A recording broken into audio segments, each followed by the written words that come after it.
Welcome to my next Better Call Saul Season 1 episode review video. Before I get into that, though, pretty important, if you are caught up to the point where I am a rewatcher or watching Better Call Saul, or you're just not entirely sure, then you definitely need to take the initiative and pay attention to the episode's title, which of course I'll mention, as well as put in the description. If that happens to be the case, you find that you're not caught up, it would be my recommendation that you don't watch this video any further to avoid any potential spoilers. As many of you know, I've seen Breaking Bad many times and just finished doing a Breaking Bad review series. I've only watched Better Call Saul one time. In fact, I did reviews for the final season of Better Call Saul, which you can click right here at the end of this video with about 20 seconds left to watch any of those reviews. But I wanted to watch the show again to have it resonate more, take my time with it, which I binged the first, 5 seasons of it before. But it's an awesome and solid show, and I want to see where it ranks on my favorite TV shows of all time list. So, rewatching it, hope you all enjoy it, and let's go on this journey together. With all that said, this will be Better Call Saul, Season 1, Episode 5. The title of this episode is called Alpine Shepherd Boy, and this will be my review, reaction, recap after just finishing watching the episode. So we start off with Chuck's neighbor looking out at the window. She's actually called the police, and the police show up. She's upset that Chuck stole her paper, so she called the police for that. If she would have looked outside, he left $5 for it out there. So the police car pulls up. Chuck's still wrapped in his space blanket as there's a knocking on the door. They know that Chuck stole his neighbor's paper, obviously. So the cops go around back to see that he's cut all the wiring of the electrical, the power box, and they think that's weird. They don't see that ever. And the cops kick in the door. As Chuck says, he'll give the paper back. Jimmy arrives at Ricky's estate. Ricky's somebody that called him about some legal stuff, and Ricky wants to secede from the United States. Jimmy says he's his man, and Ricky will pay Jimmy $1 million, $500 up front and $500 when everything is done. And Ricky gives him cash with his face on the bill. Now, apparently Jimmy does go through with this, I guess. Or maybe he doesn't, but later in the episode, Jimmy says he has 2 cases to Kim. But why would you take money from a guy that gives you fake money, essentially? But anyway, Jimmy leaves and he goes to see Roland next. Before showing up, before showing Jimmy his invention, he makes Jimmy sign a NDA, a non-disclosure agreement, and then he shows him a toilet. It's Tony the Toilet Buddy. And the toilet talks, and it's like sexual stuff, like, yeah, sit on me, or I don't even remember what it says, but Jimmy says it's a little sexual. And then they have an argument, and then Roland says, get off my property. And Jimmy leaves. He insults the guy before leaving. Jimmy meets with elderly lady with figurines. He's doing a will for her, and she's giving Jimmy money to do this will and make sure the people in her family get the figurine that she's going to give them when she passes. Jimmy paints Kim's toenails at the nail salon, mocking the talking toilet.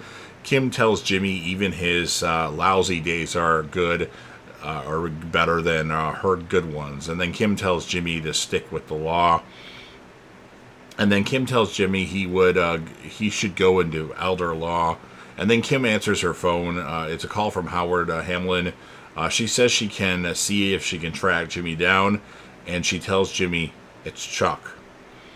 And then Jimmy sees Chuck in like a hospital with a bunch of electricity on. They haven't turned off the power. So Jimmy gets all the electricity turned off and everything. Everybody puts all their electrical devices in his hand, and then he puts it in a mailbox outside the room. And the nurse says that Chuck should be committed for 30 days of psychiatric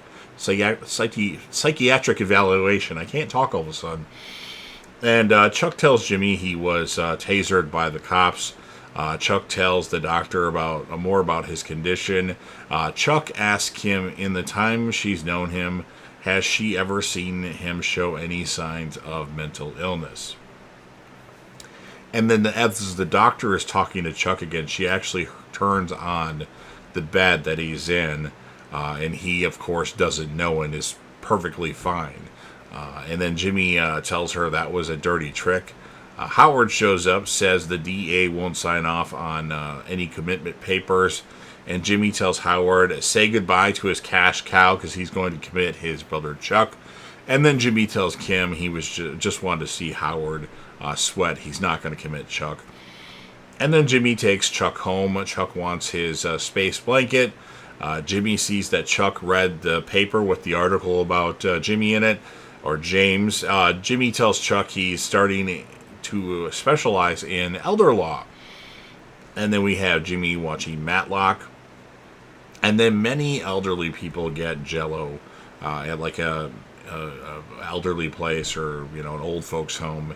And when the Jell-O's finished, there's a James McGill advertisement at the bottom of the cup. And then at night, Jimmy goes to see Mike Ehrmantraut. And then Jimmy has the proper stickers now and tells Mike he's doing elder law now. Need a will? Call McGill. And he gives Mike his card. And then after working all night, Mike leaves his booth in the morning. And then Mike goes to breakfast. Mike waits outside his granddaughter's house with his son's ex-wife, or son's wife or widow. I can't remember we'll find out later in the show.